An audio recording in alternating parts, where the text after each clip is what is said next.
ये जो ऐसे चेक बांटते रहते हो ना, हर लोन में, हर बैंक को, लोगों को सिक्योरिटी के लिए, किसी दिन बहुत बुरा फंसोगे। अब आज छुट्टी के दिन एक क्लाइंट आया है, वो ऐसी कहानी सुना रहा है कि जी हमने बैंक से लोन लिया था। बैंक एनबीएफसी है ऑफ कोर्स।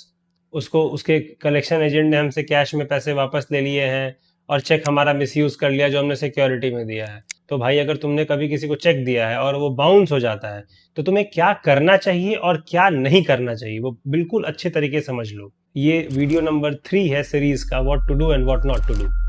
अब मान लो चेक बाउंस हो जाता है आपको, तो सबसे पहले आपको क्या करना चाहिए। सबसे पहले यार, जब तुम्हारे पास नोटिस आता है ना, उसको ऐसे इग्नोर मत करो, अरे नोटिस आ गया देख लेंगे। कल हो गया केस फाइल हो जाता है, लोग कहते हैं केस फाइल हो गया देख लेंगे।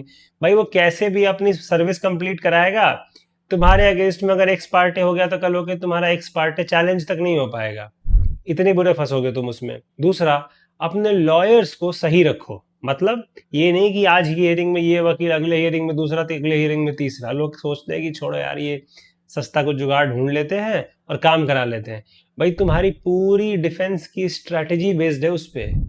अब वो उसने अगर अपना डिफेंस, हर ने अपना अपना डिफेंस सोचा, तो सोचो तुम्हारे केस में कैसे खिचड़ी पकेगी, तुम संभाल तक नहीं पाओगे। अब इंपॉर्टेंट और समझो कि तुम्हें क्या नहीं करना है। पहला, व्हाट्सएप पे ज्यादा चैटिंग चैटिंग मत करो। पता चले कि तुम मैसेज भेज रहे हो, वो तुम्हें भेज रहा है, उससे तुम्हारे और एविडेंस और नए बनते जाएंगे। दूसरा, एक लाइबिलिटी को खत्म करने के लिए दूसरा चेक मत दे देना। बहुत लोग ये गलती करते हैं कि पहले चेक की लाइबिलिटी खत्म नहीं हुई और दूसरा चेक और दे देते हैं कि हम जी ये आपको दे देंगे। अब वो चेक अगर वापस मिल जाता है तब तो ठीक है, मगर लोग ऐसा तक करते देखा है मैंने कि वो चेक उसी के पास है और दूसरा एक और चेक दे दिया उनको कि ठीक है। अब वो क्या होता है ना, कंसिक्वेंशियल वो एक एविडेंस बनता जाता है बार बार।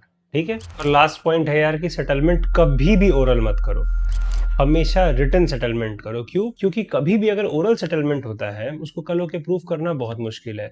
यानी ओरल का मतलब कि उसने आप पे नोटिस भेजा, आपने कैश पे पैसे दे दिए, एक तरीके से क्या हो रहा है, इसका कोई रिकॉर्ड नहीं बन रहा। और ये भी कोशिश करो कि सेटलमेंट मीडिएशन के थ्रू हो, मतलब कोर्ट इन्वोक्ड मीडिएशन जो होती है उसके थ्रू सेटलमेंट हो।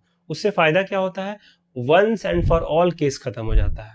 और अगर ये वीडियो अच्छा लगे आपको तो आलोक बियॉन्ड कोर्ट को फॉलो करो ऐसे ही वीडियोस के लिए। Thank you.